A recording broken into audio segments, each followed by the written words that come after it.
The Agenda with Steve Paikin is made possible through generous philanthropic contributions from viewers like you. Thank you for supporting TVO's journalism. A storm blew in last week off Lake Ontario. An Ontario Place, the Ontario Science Centre, and a big private spa all felt the headwinds. Tonight is combining those three in one place the right move. Then Steve gets the science of green space and why living with a higher density of trees can result in much better health. It's Thursday, April 27th, and that's ahead on the agenda.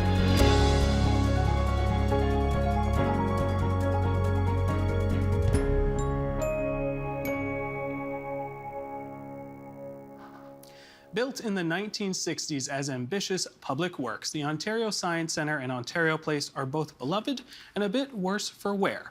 Now the plan is to put them together on one site alongside a giant private spa on prime Toronto waterfront land. With us now on the advisability of the latest proposal, Usma Malik, Toronto City Councillor for Ward 10, Spadina-Fort York; Ken Greenberg, urban designer, former director of urban design and architecture for the City of Toronto, and member of Ontario Place for All; Anna Bailau, former Toronto City Councillor who is currently running for Mayor of Toronto; and Martin Radcon, Ontario politics columnist for the Toronto Star. Welcome all. Thank you so much for joining us on the program tonight. Now, before we get started, in the interest of full disclosure, Mark Lawson, a TVO board member, is Vice President of Communications and External Relations at Terma Group Canada, the company building the spa. We invited them, the Ontario Science Centre, and Ontario Minister of Infrastructure, Kinga Surma, to participate in tonight's discussion. All three parties declined. All right, with that being said, let's take a look at the current master plan proposal for Ontario Place put forward by the Ontario government, shall we? We are moving left to right on this map. On the West Island, it would include a 700,000 square foot spa, water park, and entertainment complex developed by Terme, an Austrian resort company. Last week, it was announced the Ontario Science Centre will be demolished and moved to Ontario Place. And moving to the right, the province is also finalizing an agreement with Live Nation that will redevelop the existing outdoor amphitheatre and turn it into a year-round concert venue. And finally, here's how Ontario Minister of Infrastructure Kinga Surma described the plan. We are continuing to make progress on our vision to create a cultural and recreational landmark that will once again be fun for everyone. Together with the Ontario Science Centre, Live Nation, and Terme Canada, we are creating an iconic destination on Toronto's waterfront. All right, now we are going to get into the specifics of the plan, but in a sentence or two, how would you characterize the plan as a whole? Ken, I'm going to start with you. Yeah, I'm going to just talk about the steps very quickly. Maybe two sentences, how we got here. We created something remarkable for Ontario Place back in 1970-71, a progressive conservative legacy project. We then got lost for decades when we kept calling what was a great waterfront park a business that had to be monetized. We ended up, the government, telling a big lie about the whole thing, that it was decrepit. The drumbeat on that started right after the election in 2018. All could be trashed. And all of that was to justify a truly horrible solution that nobody wanted or needed. All right, Asma. Yeah, Ontario Place is cherished, and it's been a cherished place for generations. I'm one of those that I count amongst the generations that cherish it. And it has actually demonstrated that it can be a welcoming, green, and publicly accessible space for all of us to enjoy. And what we're talking about is one of the most valuable pieces of waterfront real estate in North America. And we have this one precious chance to get it right for now, but also for our kids and for our grandkids. And to get it right, we have to ensure that we are engaging in good public policy on that vision for Ontario Place, that it's an open and transparent process in the decision making, so that we can have something that is beautiful and usable for the long haul. And instead, what we've gotten is a secretive process from this provincial government that is actually spending our precious public dollars to heavily subsidize a private spa and water park that has not proven that it belongs on our waterfront. Anna, in a sentence or two. I'm going to pick up on actually the spending of over $500 million to subsidize a private spa that most Torontonians won't be able to access a private company that I don't think anybody wants on our waterfront. I think that Torontonians' priorities is housing. It's affordable housing. That's why I talked about the Science Centre with the importance of maintaining the building as well. Let's not demolish our heritage. Let's make sure that that we keep that and we bring services. But above all, it's housing. And so it's very disturbing to see this amount of money and resources being spending on a private company on our waterfront where our major priority needs to be housing. So, Anna, there has been a lot of ambiguity about your position. I've heard you say what you've just said. To be clear, you're against the spa? Yes. Good, thank you. All right, good to get that on the record. I am in favor of looking at the priorities that we have as a city. And right now, I would like to ensure that all hands on deck are building affordable housing in our city. All right, so we'll work our way through the Ontario Science Centre and the spa and everything, but I want to make sure we get Martin in there. How would you characterize the plan in a sentence or two? I felt forgotten there for a second. I would say that you can't go back in time, Jane, and all of us loved Ontario Place decades ago. And when I took my kids about a decade ago, well, you can't just rebuild it because people weren't coming 10, 12, 20 years ago. And they won't come again if we give them more of the same or if we build a boardwalk by the water. So I have full disclosure as well. I wrote a couple of columns about this 4 years ago saying, let's move the Science Centre to Ontario Place. Right. So I'm not going to oppose that idea. I've also written a column saying that the spa didn't really make a lot of sense as an anchor tenant. But I think it's time for something new and something proven and something old. The Science Centre that is a success, and we can talk more about why that would work. Well, So I want to Martin, talk. Can I just challenge you on one thing? I read your column. You sure can, but I got to keep track of who's the host. But go ahead, yes. I thought we were Go having ahead. a conversation. Of course, we can't go back. We can't recreate precisely what was there in 1970. But during COVID, 1.5 million people per year have come to use Ontario Place as a park. The bones of a great waterfront park are there. I hope we can show some images of how people are using it. We keep getting the trash talk from the ministers, from the premier, saying they drive by on Lakeshore Boulevard. The whole place is a mess. It needs to be completely done over. And the idea that with a population that's growing to 13 million people in the Greater Golden Horseshoe and people who don't have cottages, who want to get to the water, that we don't need more park space. What's the question? So Ken, actually, I want to point, there's some photos there that this was taken from the group of Ontario Place being used right now. Yeah. Martin has written in the past, that described Ontario Place as forsaken and forgotten and long dead. Is it fair to see Ontario Place as basically dead space right now? Of course not. And all the people who are using it for all the things you've seen in the photograph there, we've been taking thousands of photographs in Ontario Place for All to show people, get out of your cars, leave the parking lot, come down and see how people from the region are using this and see how overcrowded all of our public spaces along the waterfront, which is our great resource, are. And not everybody has $40 to go and attend the spa. Having public parks as free space, we don't, in other great cities in the world, we don't ask our parks to be businesses. We don't treat them as profit centers. We treat them for what they are, and they have enormous value. And so I think the idea that it has to be some kind of commercialized attraction is nonsense. All right, I'm going to move over to the Ontario. I would just like to ask a question. I also. All right, we'll go Anna and then Martin. The Science Centre commercialized attraction. I think we need to I'm set not the talking about the frame. Science Centre. But you just did. So Yeah. we need to set a frame for this discussion, or else we're just going to have speeches. I mean, let's talk turkey. So go ahead. All right, I'm all let's start with the Ontario Centre. There is a plan to demolish the existing Science Centre and move it to the Ontario Place. Why do you support moving the Ontario Science Centre? So I don't support demolishing the Science Centre.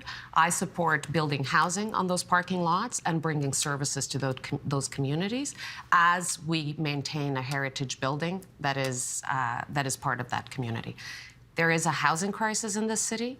That land where the parking lots are is on the 2 transit lines that could be building thousands of units of affordable housing. And I think we need to use every opportunity to come together and to bring more services to communities and more housing for the communities. Asma. The issue here is about tearing out a public amenity from one part of the city and dropping it into another without public consultation, without engagement, without a public process.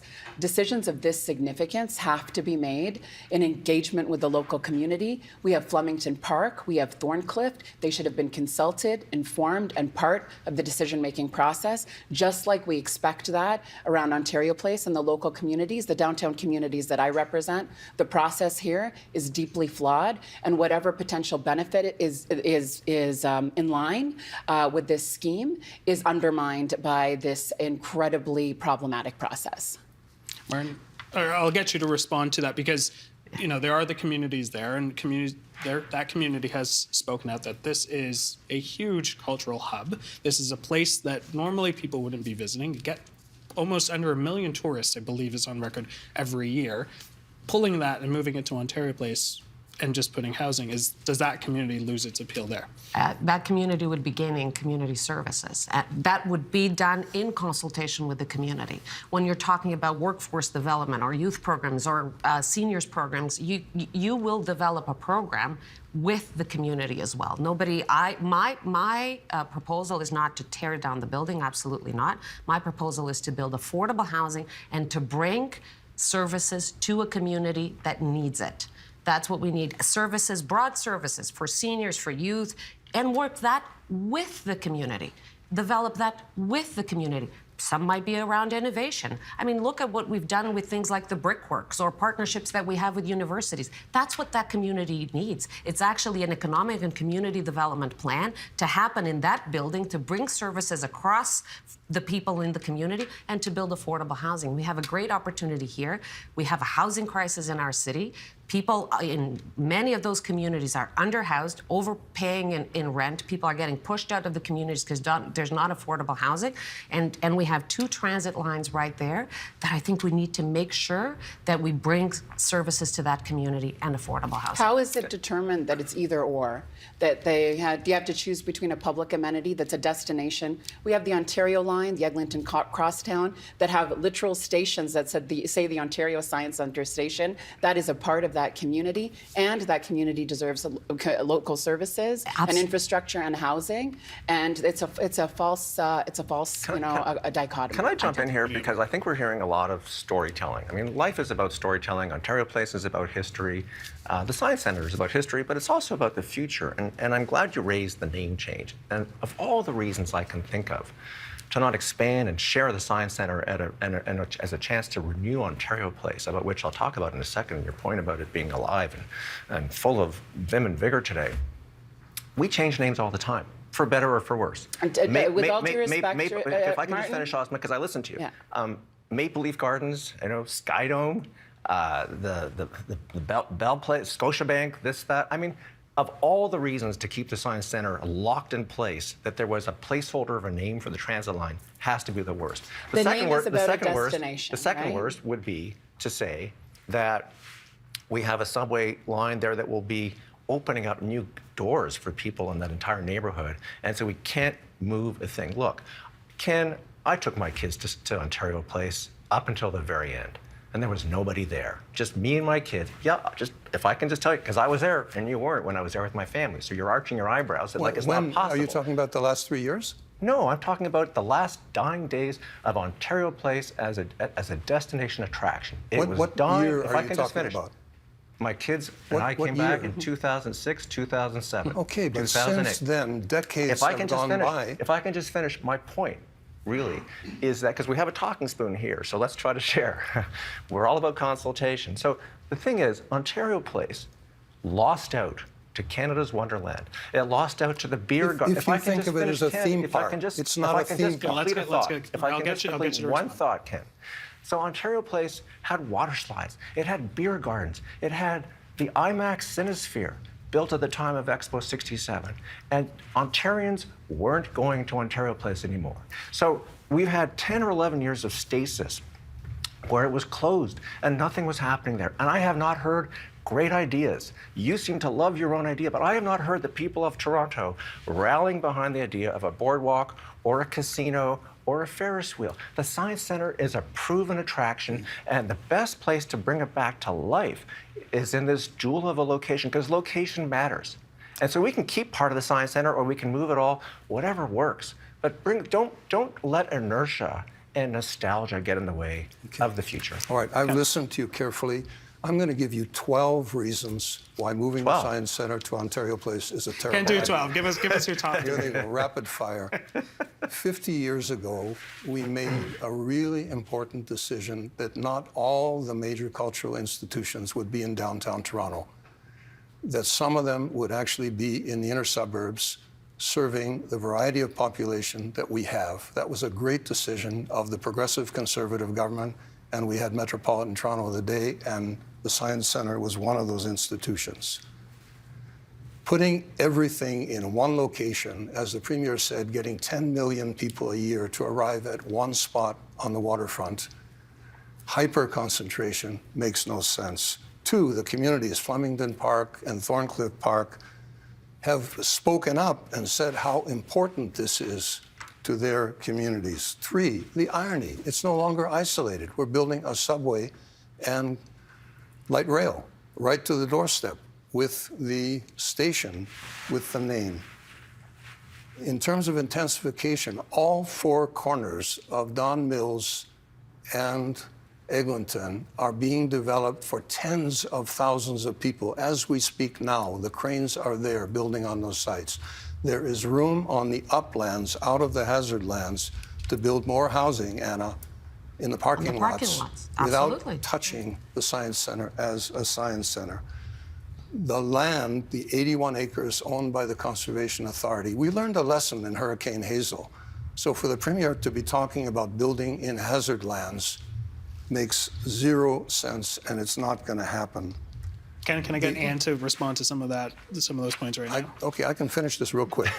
Because let's get it because it's fresh on I Anna's just want to say that 50 years ago, it probably with 2 years savings, you could buy a house in Toronto. Right. Now, that's not the case. I just wanted to say that 50 years ago, the number of people that were spending 60, 70, 80% of their salaries in rent was significantly reduced. 50 years ago, our workers were able to live in our city.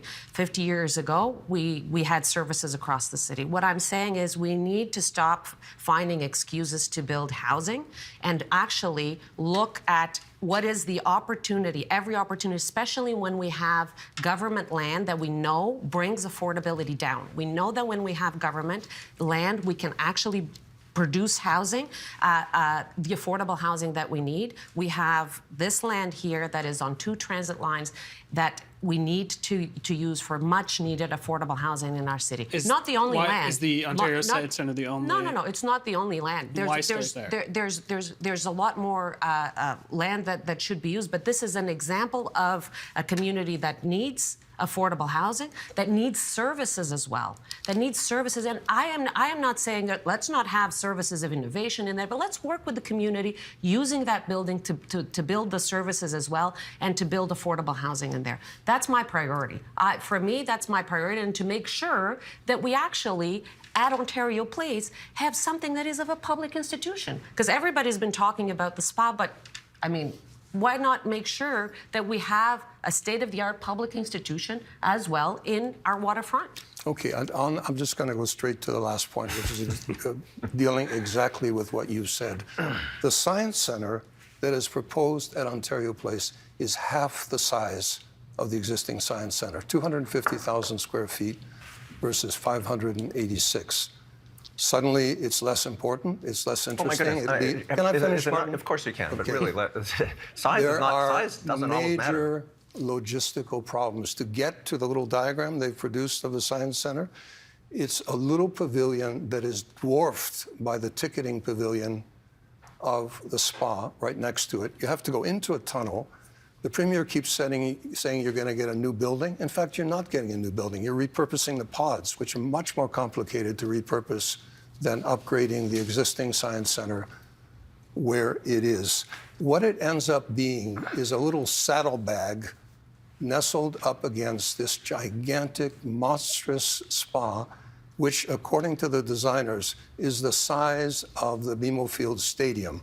So do a little thought experiment, lift the stadium up, move it across Lakeshore Boulevard, and you stick this little pimple for the Science Center next to the entry pavilion. You have to duck into a tunnel, and then you go to the pods. That's something that's half the size of the existing Science Center. So, How this is is- that better? size doesn't I'm always going matter. to jump in here. This is a perfect time to segue over to the spa. So let's talk about Thermae's plan to build a 700,000 square foot spa and waterfront on the West Island. So these are some of the details that the province unveiled. The province signed a 95-year lease with Thermae Group Canada. On Tuesday, Premier Doug Ford said the deal would come at no cost to taxpayers, but the province will be on the hook for a 5-level parking structure with 2,100 underground spaces and 630 surface spots, which internal estimates peg between $300 million to $600 million. And Thermae will be investing $350 million into their construction, and $100 million of that would be going into surrounding public space.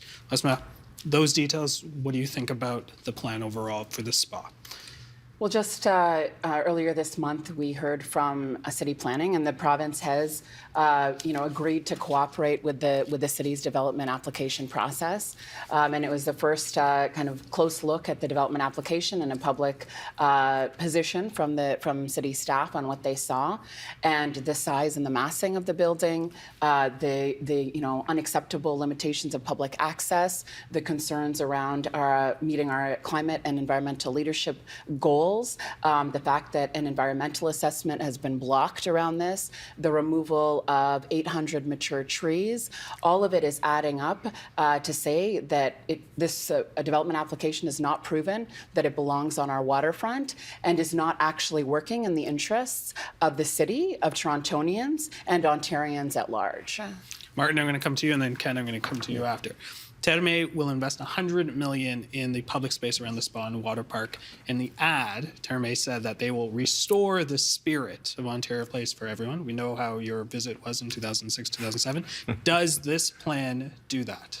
Well, I'm not a fan of the spa. I've written a column saying that it was it wasn't. How many times have you good, been to a spa in the last year or so? Well, my wife used to drag me to spas across Asia when we were posted in Hong Kong, and she worked for the Wall Street Journal and had the spa beat among other beats. So I've been dragged to spas and had hot oil poured down my head and so on. But I'm still not in love with it now. But I've asked everyone I know who does like spas, and my wife doesn't like this idea, but a lot of other women do. So maybe they'll have their husbands say, you're taking the kids to the Science Center, and I'm going to the spa. Who knows? Look, as an anchor tenant, it didn't add up. It wasn't to scale. Asma makes some good points about the city planning concerns about it. But I think we shouldn't get sidetracked on what the future of Ontario Place will look like. The spa needs to be at scale, but it proves the point that in this endless search for the perfect solution for Ontario Place, not a casino, not a Ferris wheel, not condos, maybe not a spa, what are you left with? Oh, perfect boardwalk parkland, as if that will be a destination attraction for Torontonians year after year. Chicagoans, people from San Diego, from around the world, they're not going to come for a boardwalk. Okay, there's one in Sault Ste. Marie. So you need something that is a proven filter, a proven attraction, I should say. And we've seen this in Singapore. There have been studies here that have been done that I've written about. In Singapore and other overseas attractions, a cultural and educational attraction is an anchor, and the spa is a sideshow. And we need to figure out what to do about it, but let's not get sidetracked on it. The Science Center is the magic trick. So we have proven that our waterfront, our public and green spaces are draws. I can mention that 1.5 million people coming to Ontario Place and to our waterfront. We actually have 3 million visitors a year, 1.5 million visitors to the Toronto Islands alone. And we know that they're a winner, right? That they do bring visitors, they bring locals, they bring economic activity. So to claim that our excellent public and green spaces aren't good city building and good economic choices is just wrong. And we've seen that.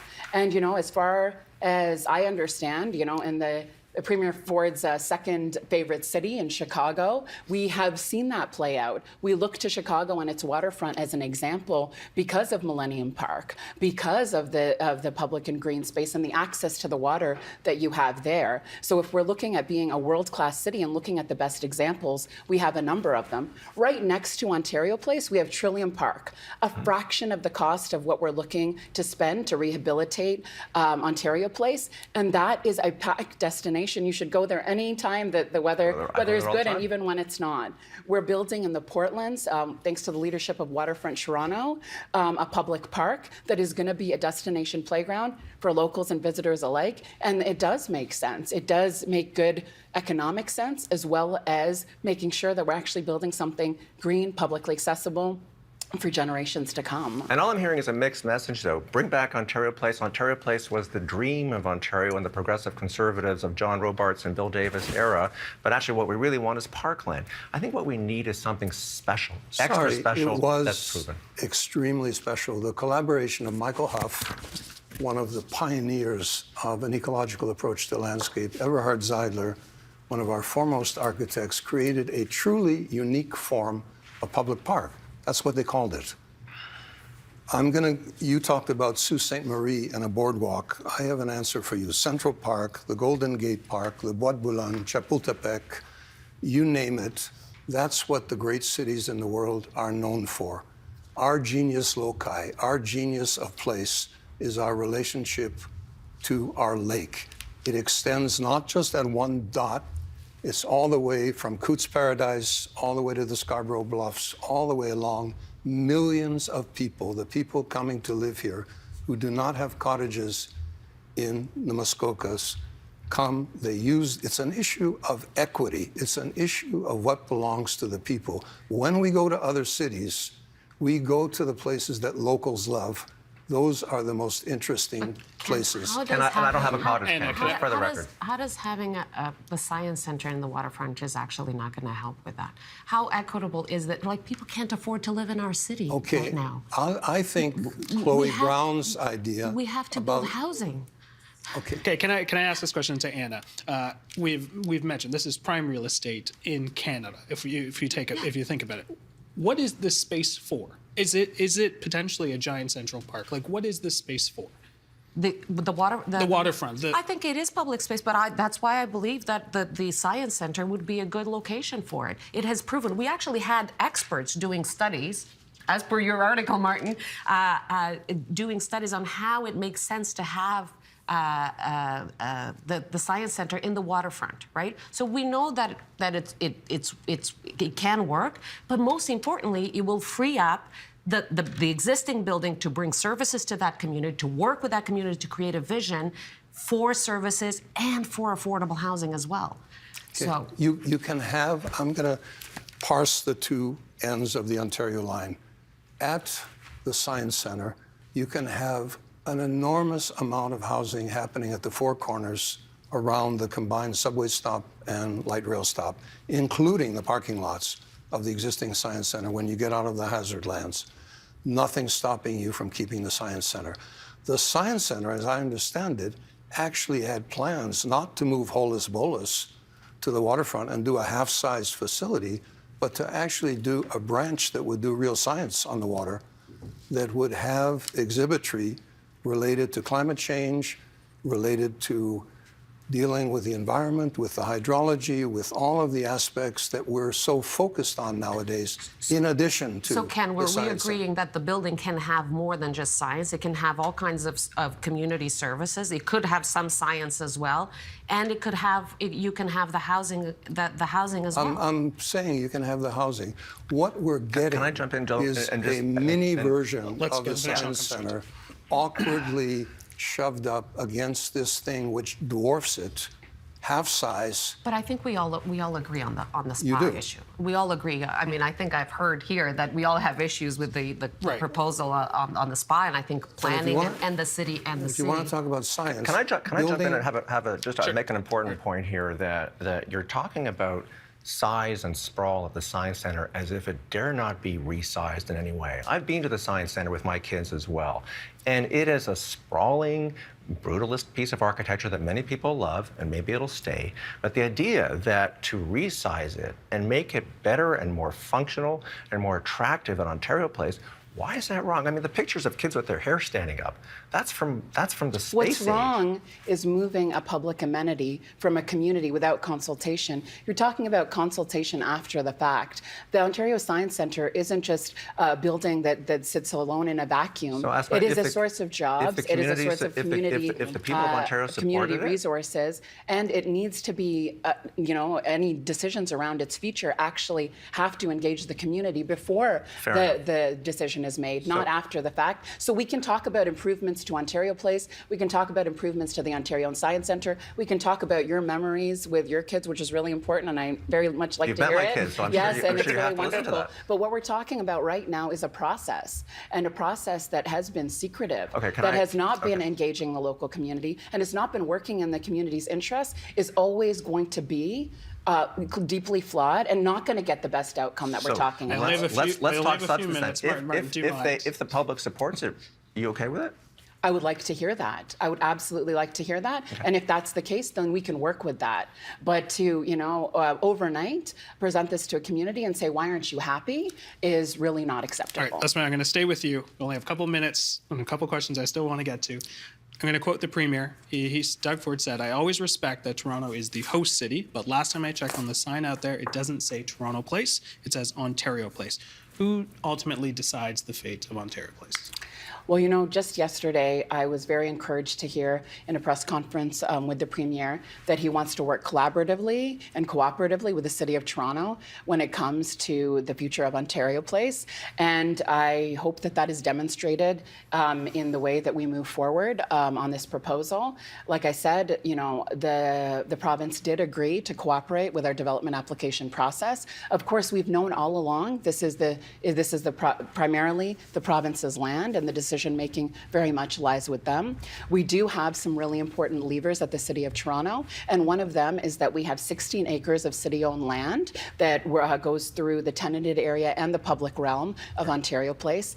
And just this past week, as a local city councillor, I refused my consent to expedite the process to begin to enable a land exchange and to defer that decision until City Council has had an opportunity to actually take a position on the development application and whether it is in the interests of the City of Toronto and Torontonians. So we're going to use every lever that we have to get the best outcome, and I'm really looking forward to the Premier and the province to cooperate with us on that. All right, one question to all of you. It's the last question that we have for all the time. Ken, you talked about it a little bit, the original plan sort of for Ontario Place reflected something. I just want to say, Asma, we have to recognize that a 95-year lease has already been signed.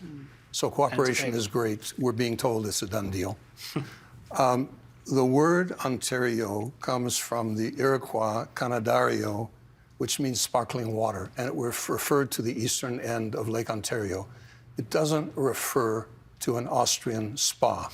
The genius of Ontario Place was that it was about Ontario, the land of Ontario, the people of Ontario.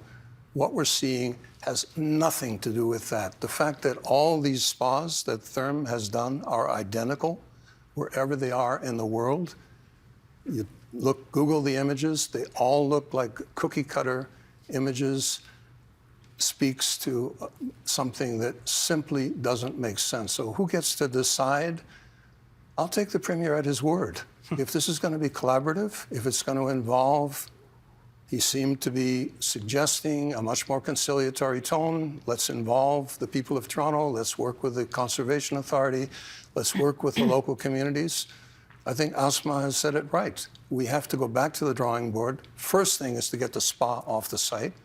Second thing, if there's to be science there, real science, not an attraction, but real science that has to do with our environment, our place, the existential crises we're facing in the world related to climate change, it's got to be thoughtfully done, not as a saddlebag to a gigantic spa in a diminished form, which, as far as I know, no one was asking for.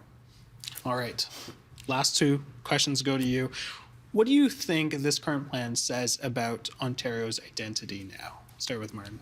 The current plan? The current plan. I think it speaks to 10 or 11 years of lost time and a failure of imagination. I didn't hear passionate crusade for action during this lost time. I think Ontario Place was largely forgotten, and I think it needs to be reinvented, and I think it needs to be anchored by a cultural attraction that people love and that can be done in an exciting and dynamic way. And going back to the etymologies of words isn't going to get us where we need to go. I think what we need to think hard about is what's going to work, what will get people excited, everybody excited. I don't have a cottage, okay? Maybe we can do a canvas of who has cottages at this table. I don't. So I care about the waterfront. I've lived by the waterfront, and I've been to those places. And to me, you can ask about identity, but I think we need to think about something that's concrete and that will have a resonance with people in an enduring way. All right, we are going to leave it there. Ken, Asma, Martin, Anna, thank you so much for joining us on the program. Really, really good conversation. Thanks, Dan. Thank you. Thank you.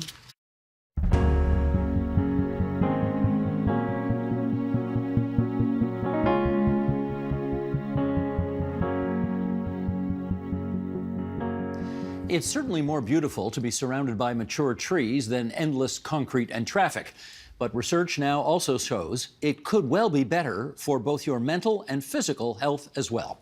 With us now for more in Chicago, Illinois, Mark Berman. He's a professor of psychology at the University of Chicago, where he is principal investigator at the Environmental Neuroscience Lab. And Mark, welcome back, I should say, to the program. We had you on many years ago when you were up at the University of Toronto, and it's good to see you again. How you doing?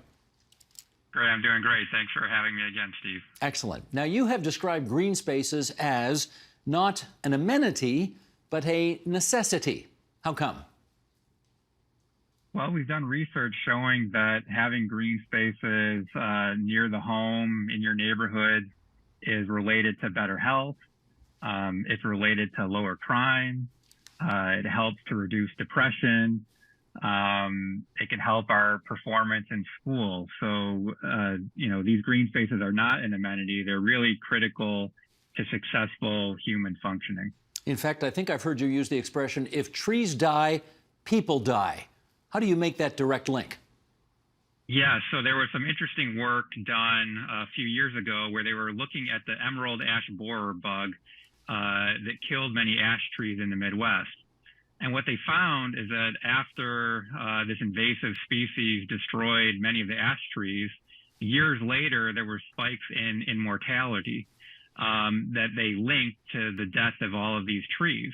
And so, we need these trees for many different reasons. They're directly tied to our health. So, yes, if our trees are suffering, our health is also going to suffer.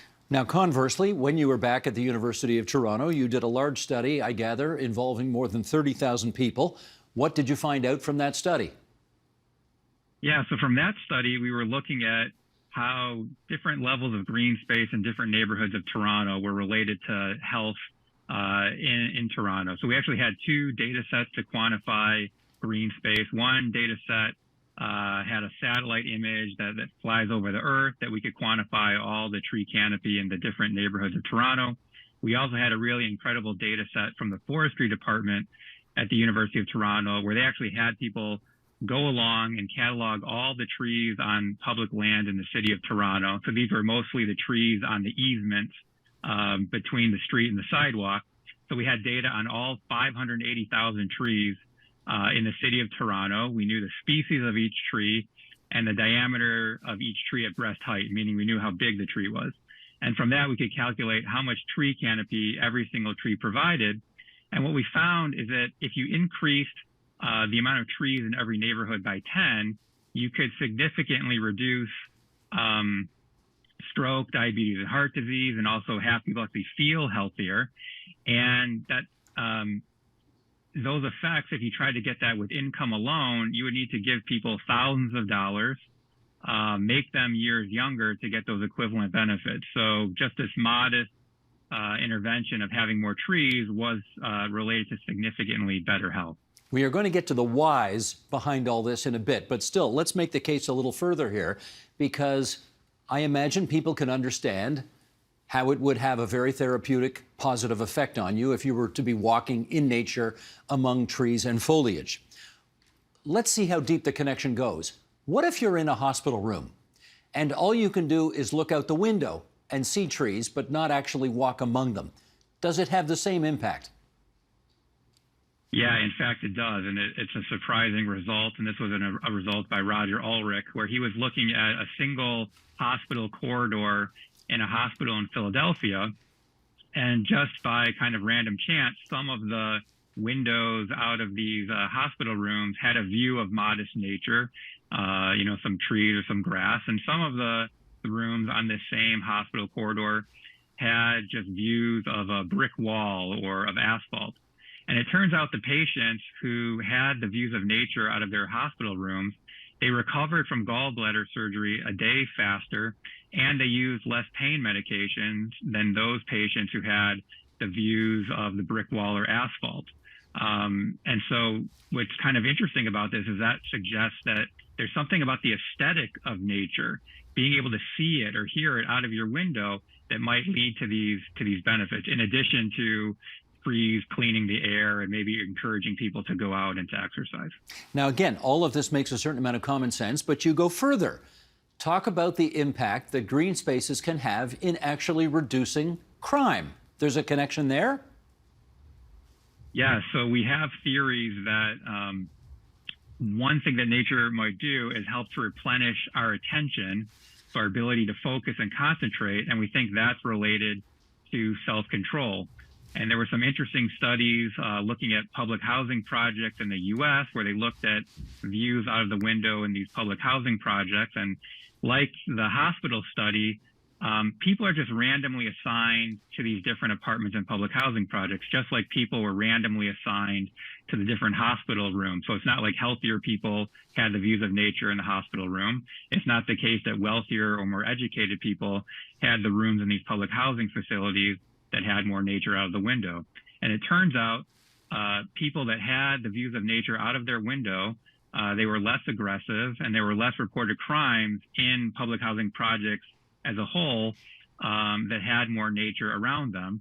And we actually followed this work up with some recent data where we had cell phone trace data. It's a little bit creepy, but for 100,000 people in Chicago and 300,000 people in New York City, for a whole month, we knew where they lived and where they traveled for the whole month. And what we found is that when people left their neighborhood and went to go and visit a park, there was less reported crime in their home neighborhood, controlling for age, education, ethnicity, and income, giving some suggestion that if people went out and visited parks more often, that might lead to lower aggression. Amazing. You've talked about the impact on physical health. What about the impact on mental health of being among foliage? Yeah, so a similar thing where we also find that walking in nature, being in nature can be beneficial for those people suffering from clinical depression. So we did a study where we sent people out on a walk alone, either a walk in nature or a walk in a busy urban environment. Actually, before they went on the walk, we also sort of encouraged them to think about some kind of problem that was bothering them. And then they came back to the lab.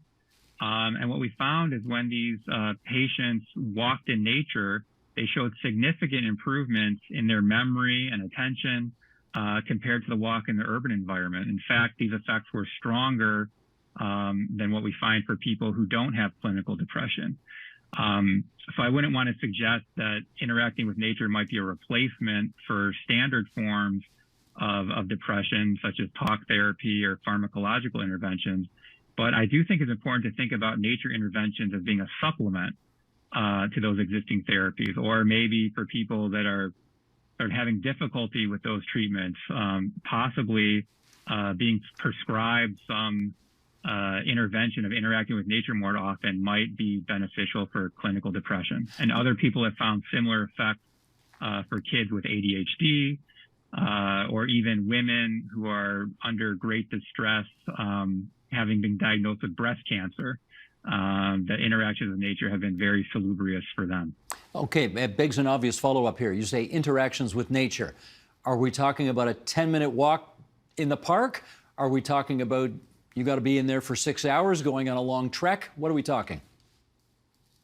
So it depends. We would say that more is better. For our study with participants with depression, it was just a 50-minute walk that led to these immediate benefits. Now, it's not clear how long-lasting those benefits would be, and likely you would need to continue to interact with nature to continue to get the benefits.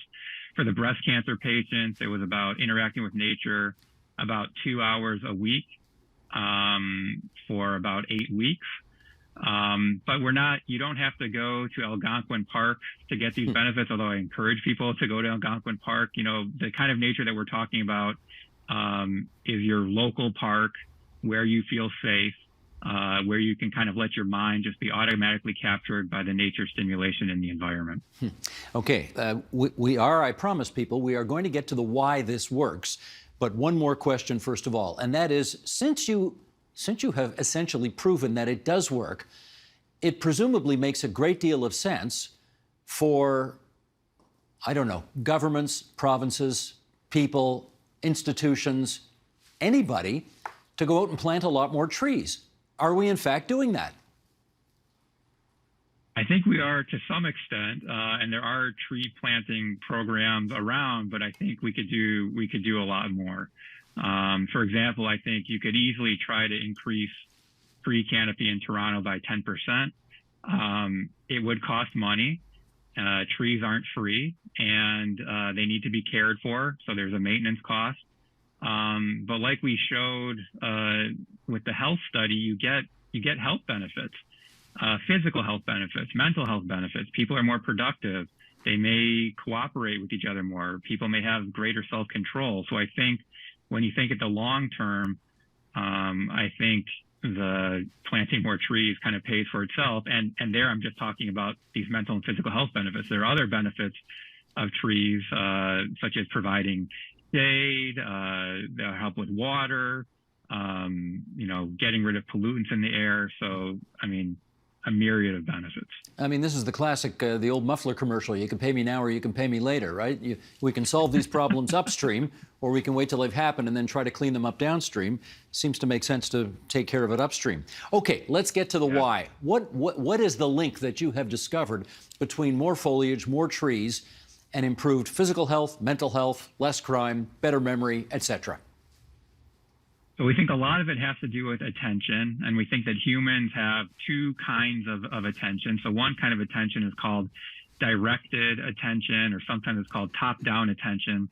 And that's where you as an individual person are deciding what to pay attention to. So presumably you're deciding to pay attention to what I'm saying, but you can really only focus your attention for so long before you become mentally fatigued and you can't do it anymore. And all of us have had that feeling at about 3 o'clock or 4 o'clock in the afternoon after a long work day. You're kind of sitting at your desk and you can't really focus. We say there you're in a directed attention fatigue state, and it's a good time to take a break. That's different from involuntary attention, which is the kind of attention that's automatically captured by interesting stimulation from the environment. So bright lights, loud noises, those things automatically capture our attention, and we don't really have control over it. And we think what happens in nature is that when you interact with nature, you're sort of resting the directed attention, because in most natural environments, you don't have to be too careful or concentrate too hard. But it also has this interesting stimulation to capture our involuntary attention, which then might restore or replenish this precious directed attention resource. And what's interesting too is that we also find you can get these effects from pictures of nature, or watching nature videos, or listening to nature sounds, which suggests to us there's something about the fractalness of nature, the color palette of nature, the sound profile of nature, that maybe our brains just process more fluently, that makes interacting with nature sort of beneficial for our brains and therefore our bodies. But you've done the testing. You've been in the lab. You've seen how the body, you've seen how the brain reacts to these kinds of stimuli, and you are 100% sure that there is a causal link and effect. Well, we definitely think there's a causal link and effect between going out in nature and getting these memory and attention benefits. We still have work to do to determine what exactly is changing in the brain. We have some theories, But it's also difficult to do good studies where you can actually have people go out in nature and be able to monitor their brains while they're in nature. Although there is some technology now that's allowing us to actually measure people's brain activity while they're actually out in nature. But we think what's happening is that the nature stimulation might be pushing the brain into these sort of more rested states. And we also are starting to link the features of nature, the fractalness of nature, the curved edge structure that might be causing us to have better attention and to actually even have more reflective thoughts. So being in nature, in a natural surrounding, actually changes what you think about. Is that right? Yes, that's right. So we find that when we have people walk in nature or actually show them different nature stimulation, they tend to think about thoughts that are more reflective. They even are more spiritual and more about somebody's life journey. Even this is kind of paradoxical, but actually when people are out in nature, they often tend to think about other people more, even though there's often less people around. So we think this is part of the reason why interactions with nature might actually promote more pro-social behavior, because it's actually getting people to think more reflectively. There's a little bit of a sense of awe that nature can kind of provide, and that all leads to sort of caring more about the planet, but also caring more about each other. You know, this revelation is obviously hugely timely, given how much time everybody spends nowadays with their faces, stuck on a phone. Our attention seems to be hijacked by any number of things, most of which have nothing to do with nature. I guess the question is, how do you get the word out, and to whom do you need to get the word out to make sure? I mean, I presume this is like, do doctors know this? Do schools know this? Do businesses know this? This is stuff people need to know. Well, absolutely. I mean, this is why I'm really thankful that you invited me onto your show. But that is a big element now, is to get the word out and to also show that this isn't just about intuition, that we're using scientific research to study these things. I mean, the effects didn't have to come out this way. This is how they happen to come out, and they happen to come out in ways that kind of fit with a lot of people's intuitions.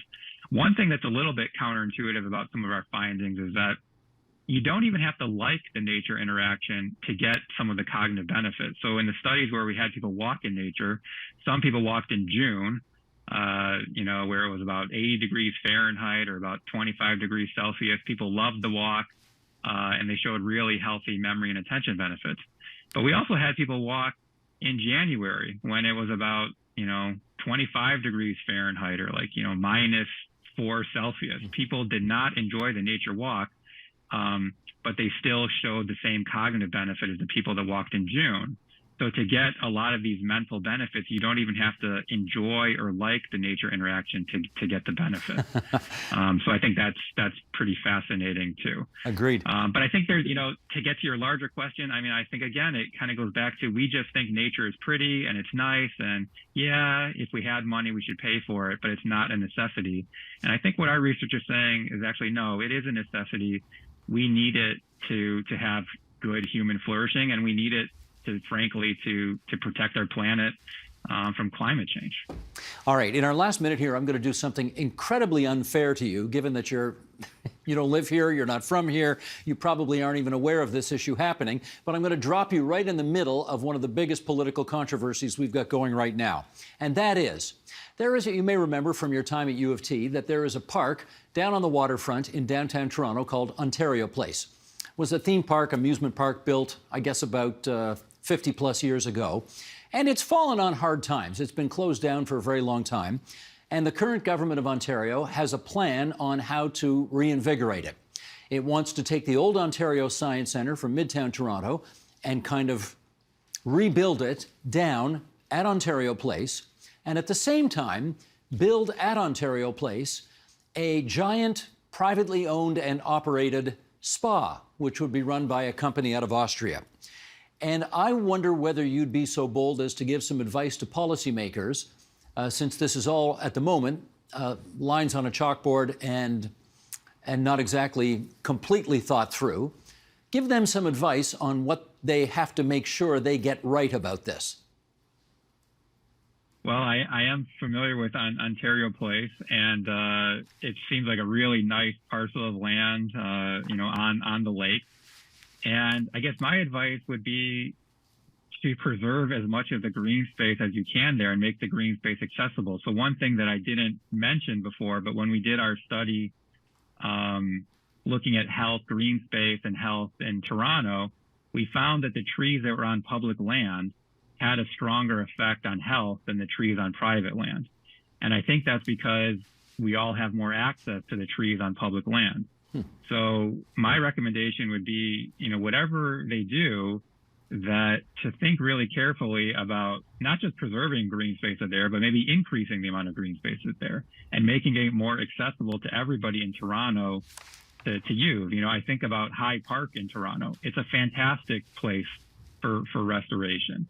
I think you'd want more High Park in Toronto.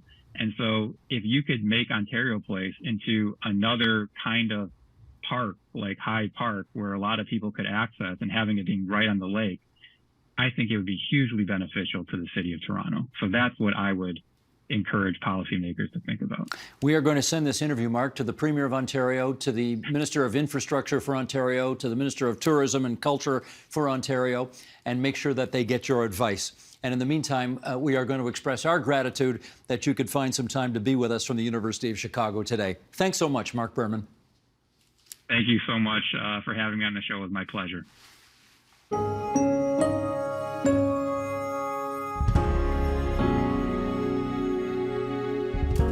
That is the agenda for Thursday, April 27th, 2023. Just a note before we go, this week our Ontario Hubs covered a big and timely affordability story, how low-income people and those facing other barriers can get free help filing their taxes. You can check that out at tvo.org/Ontario Hubs. Tomorrow, Nam Kiwanuka finds out about the new provincial park announced in this year's Ontario budget, slated to be created near Uxbridge. I'm Jane Jaganathan. Thanks for watching TVO, for joining us online at tvo.org, and we'll see you again tomorrow. The Agenda with Steve Paikin is made possible through generous philanthropic contributions from viewers like you. Thank you for supporting TVO's journalism.